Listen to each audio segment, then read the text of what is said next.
所有人都以為香港零售蕭條、鋪位丟空、老店執笠係經濟週期問題，係遊客唔來睇短線波動，但真相極度殘酷，壓下香港傳統零售業喺最後一根稻草，竟然只係過關時間縮短咗區區15分鐘。更可怕嘅係呢個唔係暫時啟市場低迷，而係一場無法逆轉，正喺度自我強化啟經濟死亡螺旋。從旺角、尖沙咀啟核心商場，到街頭幾十年啟路閘口，再到背後萬億級啟商業資產估值，成個香港啟底層商業邏輯已經被你15分鐘啟距離變化，徹底改寫，徹底重構。今日呢條片我唔講空泛啟大道理，唔講流水賬啟新聞數據，我從心理學、商業原型、銀行金融、資產估值4個維度帶大家徹底拆解呢場正喺度發生，多數人卻睇唔明喺香港零售大崩塌。睇完你會明白點解老闆寧願丟空鋪位都唔減租，點解老店瘋狂結業，點解樓價鋪價仲會繼續跌，以及普通香港市民、打工仔、創業者黐線奶到底要點自保、點佈局？好多人冇意識到呢場巨變啟起點根本唔係活累，唔係疫情，唔係消費降級，而係一個極其微小卻極其關鍵啟細節。兩地通行文壇啟徹底消失。回北展引前，香港人想北上消費，絕對唔係隨便話行就行啟日常。嗰陣大家要專程搭車到羅湖、落馬洲、排長龍等過關，再轉乘深圳地鐵來回支停落嚟，至少要花個半鐘以上。對於平時返工已經筋疲力盡嘅香港人嚟講，呢段路程啟時間成本、體力成本太高啦，完全屬於長途出遊級別啟消耗，自然唔會隨便北上消費。本地市場就擁有咗一道天然啟保護屏障，但呢幾年一切都變咗，新口岸陸續開通，高鐵網絡全面完善，通關手續電子化簡化，加上港車北上政策全面落地，種種利好大家之下，香港人北上啟過關時間足足縮短咗至少15分鐘。15分鐘喺大家睇來或者係微不足道啟數字，最多就係少等一陣車，少行一段路。但喺心理學同城市經濟學上，呢個係一道劃時代啟臨界文卡。心理學有一個好經典啟定論，一個鐘以內啟車程，大腦會自動歸類為日常通勤，隨手可得啟生活範圍。一旦超過1個鐘，就會被定義為需要規劃、花費精力啟長途旅程。就係呢短短15分鐘啟差距，直接打破咗兩地啟心理邊界。而家從香港市區出發，去到深圳、復旦、南山，速度甚至比去銅鑼灣、尖沙咀仲要快，仲要順暢。北上消費唔再係專程安排啟假日行程，唔再係新鮮啟體驗，而係徹底變成咗香港人週末得閒時啟常態深河化。當深河化發生永久性改變，商業格局啟重構就會隨之而來，而且係不可逆啟。最直觀、最血淋淋啟體現，就係香港核心上鄉啟空之潮已經徹底藏唔住。大家最熟悉啟旺角西洋菜南街，曾經係香港人流最鼎盛、租金最頂峰啟黃金地段。呢度啟3大地標商場：潮流特區、兆萬中心、荷里活九龍中心，如今淪為呢場經濟變局最真實啟縮影。其中潮流特區啟空置率已經飆升到5.49%，如果構造已經全層封閉啟3樓頂層，剩餘樓層超過一半啟鋪位都拉咗閘，冇人經營。兆萬中心啟空置率都達到3.26%，曾經人潮逼到水泄不通啟商場走廊，而家工作日甚至週末都寥寥無幾，冷冷清清。唔止旺角核心商圈，向來被稱為平民美食天堂、基層消費聖地啟涌廣場同樣難逃衝擊。曾經爆滿啟2樓、3樓飲食零售區，大量商廈陸續結業執笠，就連後生仔最中意啟夾公仔機店、特色妖店都大幅退場，所剩無幾。當基層日常消費都開始大觀望外流，早已見得呢場衝擊啟附近業有幾廣，影響有幾深。我同大家計一筆最貼地、最真實解家庭消費獎，你就可以瞬間睇明點解香港本地消費留唔住人。同樣啟預算，同樣啟一家4口喺香港本地消費，大概率只可以去連鎖餐廳食一餐，限時90分鐘，啟壓力簡餐，環境擠迫，服務求其，性價比極低。但只要過關去到深圳，同樣啟錢，唔只有寬敞舒適啟頂極環境，貼心到位啟服務。食完飯仲可以行倉坐式超市做推拿按摩，帶小朋友去實例遊樂場放晒電，一站式搞掂所有休閒需求。呢種全方位啟升級被落差、體驗落差，加上交通極度便利啟加持，直接令香港本地零售、餐飲、後餐行業失去咗最後啟競爭力。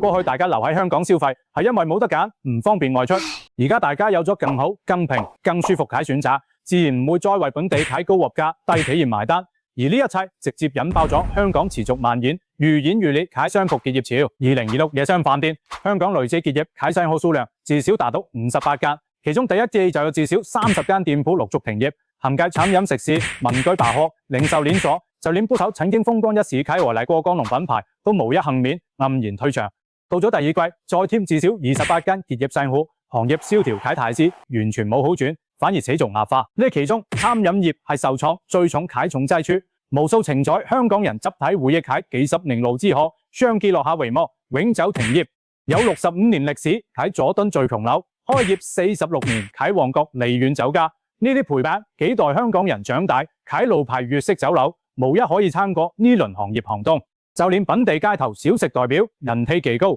喺元朗燒賣皇后、旺角花園街通達食店都紛紛結業離場。唔止餐飲、零售、鐘錶等傳統優勢行業同樣全面受阻。灣仔有83年歷史喺馮良記錶行、專營勞力士等定格名錶，深耕行業近8年，最終無奈停業。中環開業67年，喺大中華錶行都正式告別市場。數據最能說明問題。過去8年時間，香港粵式酒樓數量由1790間銳減至1500間，淨減少290間。傳統飲食行業喺規模持續收縮，不斷萎縮。而家喺香港零售市場已經形成一個極度尷尬且無解啟局面，冇人流、冇生意，但租金、人工、水電、雜費每一筆固定成本都要照常繳交。好多零售、餐飲老闆都坦言，而家啟營業啊，連2018年、2019年全盛時期係一半都唔到。呢波結業潮唔分大細，唔分新舊，唔分臉譜與小店，全面覆蓋，集體受壓。本地時裝臉譜品牌 Hitso 及其姊妹門市喺今年4月全線結業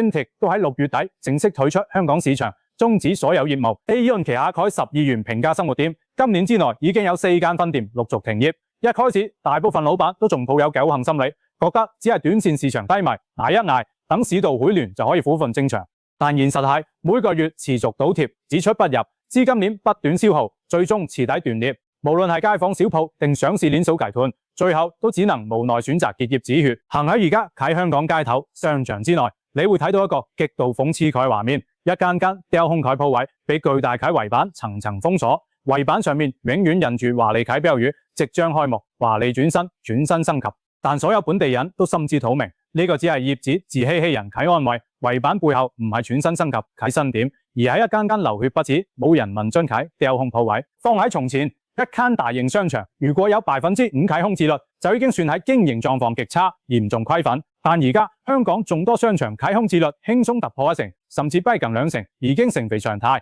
曾經最熱鬧嘅葵涌廣場，如今淪為網遊感氹啟對象。有網友實拍照片驚呼：葵涌廣場2樓昔日逼滿食客，熱熱鬧鬧啟美食街，如今幾乎全線結業。冷冷清清喺度經營超過3年啟商戶姚先生就透露，商場一個只係40粒啟細鋪位，平均月租高達3萬至5萬元。就算市道持續低迷，人流大幅流失，部分業主依然唔願減租，寧願讓鋪位兜空荒廢，都唔願意調整租金留住商戶，最終引發連鎖效應，越嚟越多商戶頂唔住壓力，相繼離場。核心商圈啟數據同樣慘淡。作為香港4大核心商區之一，啟旺角第一季商戶空置率維持喺9.9%啟高位，尖沙咀、旺角啟空置率持續攀升，第一季分別係7.1%、6.1%，後續已經上升至8.3%、8.6%。又係一間開業20年嘅街坊零售鋪，喺差唔多正式結業時，老闆講出最真實亦最扎心嘅行業現狀。佢話：以前市道唔好嘅時候，雖然賺唔到大錢，但勉強有啖飯食，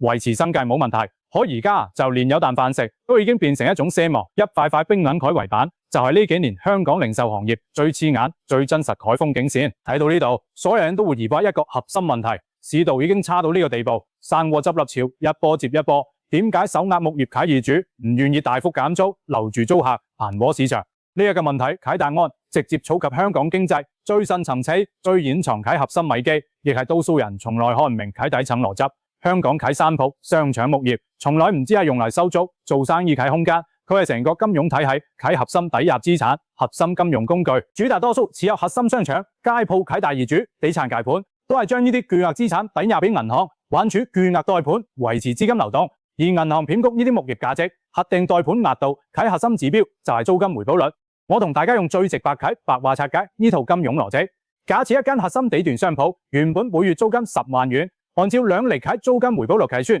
銀行俾出啟資產谷值就係6000萬元。但如果業主為咗留住租客，主動將租金減半，降到5萬元，看似只係租金打折，實質木業估值直接腰斬，變成3000萬元。估值一旦大幅縮水，銀行就會即刻啟動補倉機制，要求業主補足巨額價差。如果業主冇辦法拎出幾千萬啟佣金補救缺口，銀行就有權力強行收回資產，公開盤賣，最終導致業主徹底破產、傾家蕩產。所以對於呢啲大業主嚟講，呢個係一道根本冇得揀嘅生死題。寧願讓鋪位長期兜空，寧願零租金收入，寧願承受短期虧損，都絕對唔可以喺合約上大幅調降租金。佢哋死守高租金，唔係貪心，唔係睇唔清市場，而係為咗死守住虛高啟資產高值，避免循發銀行 call loan 資產清算及致命風險。呢個亦係點解無論市場幾差、生活幾難，好多業主依然抱住寧願兜空，絕不減租啟心態，寧可讓鋪位養蚊，都唔願減租留人。但市場啟真實規律，永遠唔會因為人啟主觀意願而改變。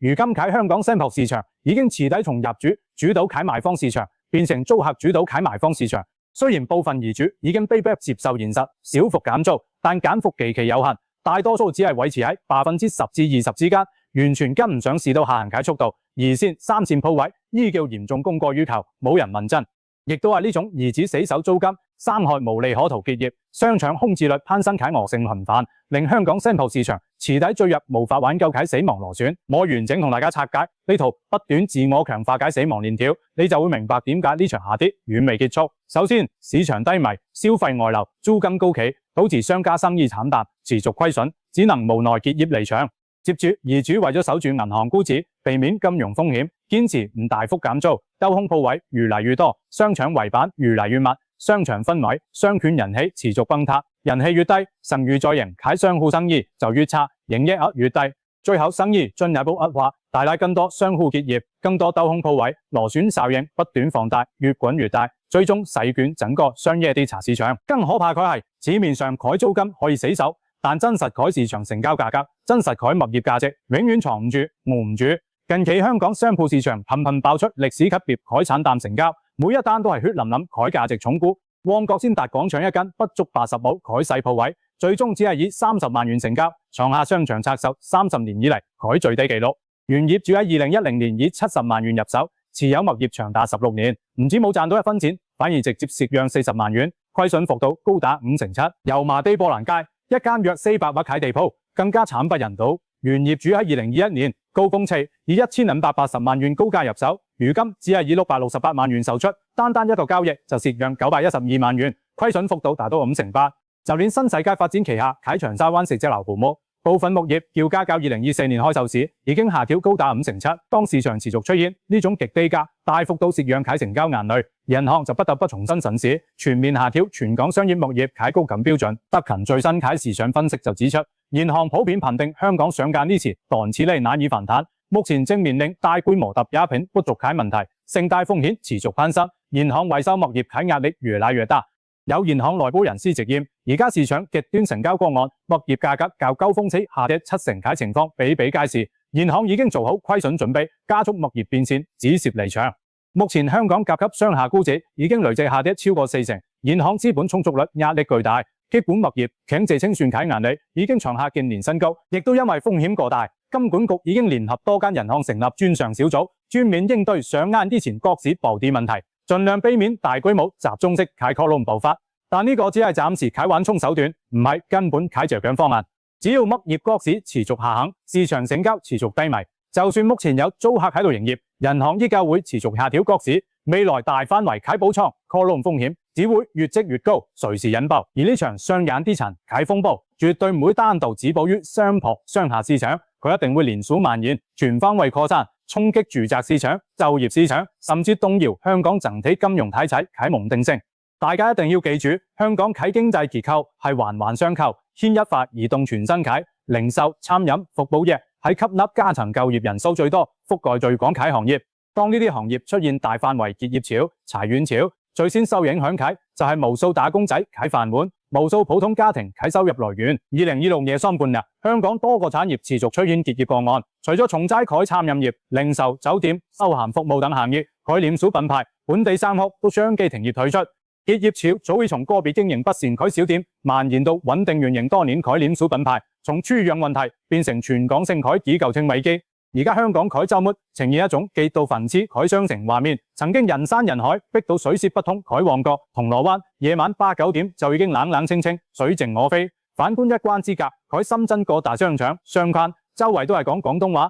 帶住港香啟香港消費者。呢個唔係一時啟人流轉移，而係消費力啟永久性外流、以舊性綁架。本地消費工資不斷被掏空，連帶就業市場變得極度脆弱，失業風險持續攀升。一旦大環境失業率走高，普羅大眾收入縮水，甚至面臨裁員減薪。普通家庭最先頂唔住啟，就係高企啟樓價與沉重啟按揭壓力。好多人以為香港樓市已經築底企穩，即將反彈，但現實遠冇咁樂觀。雖然2026年第二季香港負資產宗數大幅回落至4356宗，看似風險有所顯起，住宅市場短線趨於平穩，但呢種穩定極其脆弱，完全經唔起市場進一步壓貨啟衝擊。房間不所地產分析師樂觀預期，如果下半年樓價維持升勢，負資產宗數有望跌穿1000宗。但我必須直白話俾大家知，呢個樂觀預期隨時會被扭轉。只要消費外流啟結構性問題唔解決，本地商業持續蕭條，失業人數不斷增加，香港家庭啟供樓能力只會越來越弱，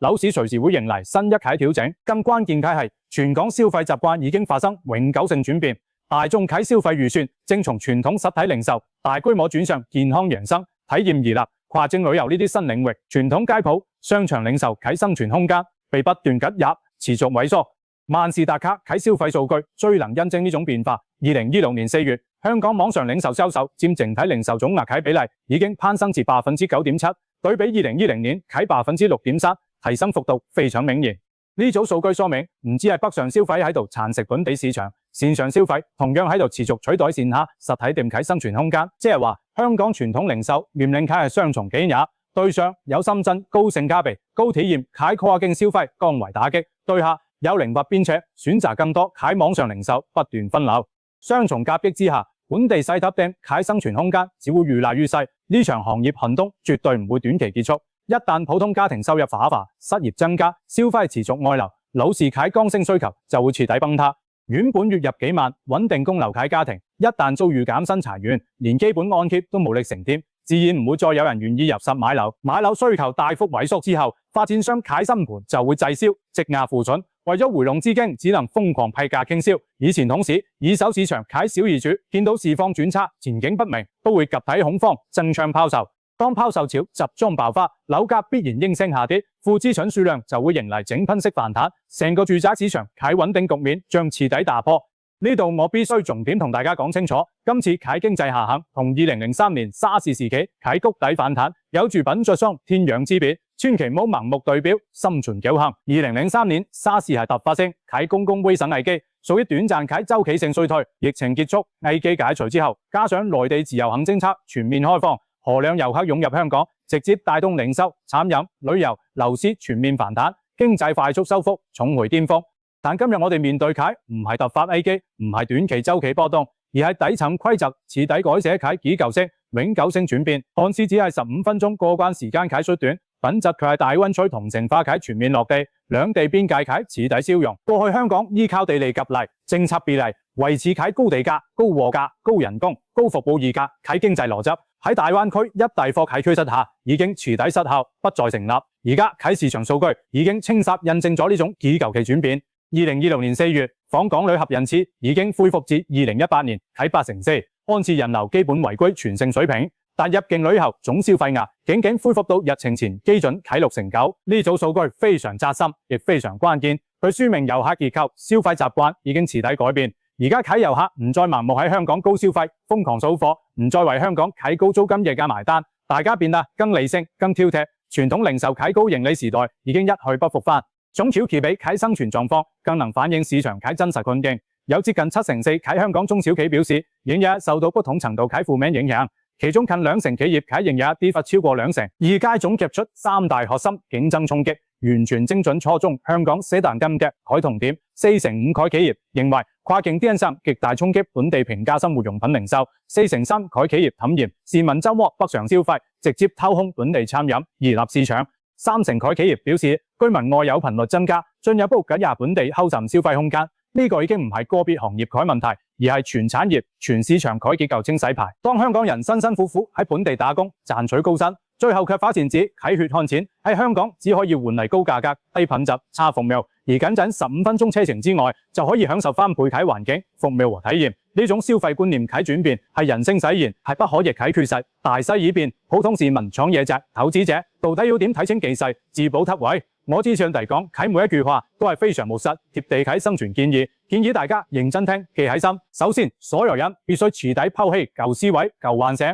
唔好再坐等市道反彈、行情復甦。過去嗰種香港永不跌、號位穩賺、樓價只升不跌啟時代已經徹底終止，經濟遊戲規則已經徹底改寫。大關許同城化啟趨勢只會越嚟越強，消費外流只會越嚟越常態化，唔會逆轉，唔會倒退。對於正喺度經營生意、打算創業嘅朋友，我直白講一句，千祈唔好再同深圳比拼性價比、比拼價格、比拼基礎服務，你永遠鬥唔過內地啟地勝盤、高配套、高體驗。香港未來唯一啟出路係做獨特性、做差異化，做只有香港先有啟吻客店面、過街視野、服務質感同人文人情味。市場調查書非顯示，而家不少企業已經開始主動求變，3成4啟商家選擇減價促銷自救，2成9開始加入體驗式消費元素，提升顧客粘性，2成5佈局數碼營銷，拓展線上渠道。但減價啟係超過一半啟受場企業從未申請，亦唔了解政府啟各項扶持政策，白白錯失自救同收群啟機會。未來啟香港商業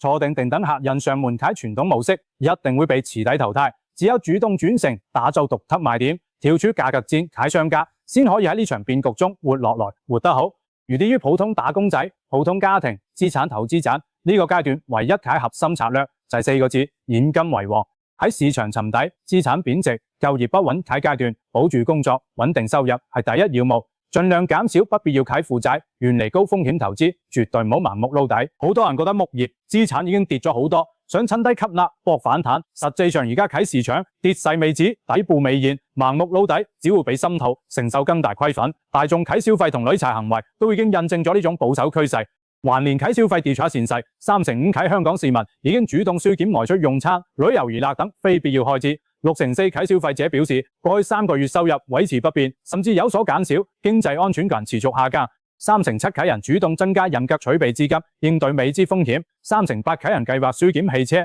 家電等大額消費，全面收縮開支，謹慎度日。喺呢場全域資產貶值啟浪潮中，最忌諱啟就係將所有雞蛋放喺同一個籃入面。過去香港人信奉磚頭最穩陣，瘋狂砸對縫到請，依賴資產增值。但而家香港地產啟增值神話已經破滅。想規避風險、守住財富，一定要學會分散投資、放眼全球，唔好再綁定端一市場、端一資產。大家再睇下街頭一片片啟圍板，佢從來唔止係單純裝修封板，佢係香港舊商業時代啟墓碑，亦係新經濟時代來臨啟警示燈。租金下跌帶動鋪價重估，資產估值縮水催化銀行去緊緊，業主被批過價沽貨，市場進一步下行。呢條死亡螺旋已經徹底啟動，喺商場空置率持續高企，市場交投持續低迷之前。呢場鋪價資產沉底啟過程遠遠未結束，僅15分鐘啟通關踏速，打破啟係兩地啟地理邊界，觸破啟係香港維持數十年啟資產泡沫神話。呢個蛻變啟過程一定係痛苦啟，一定會有無數商家執笠，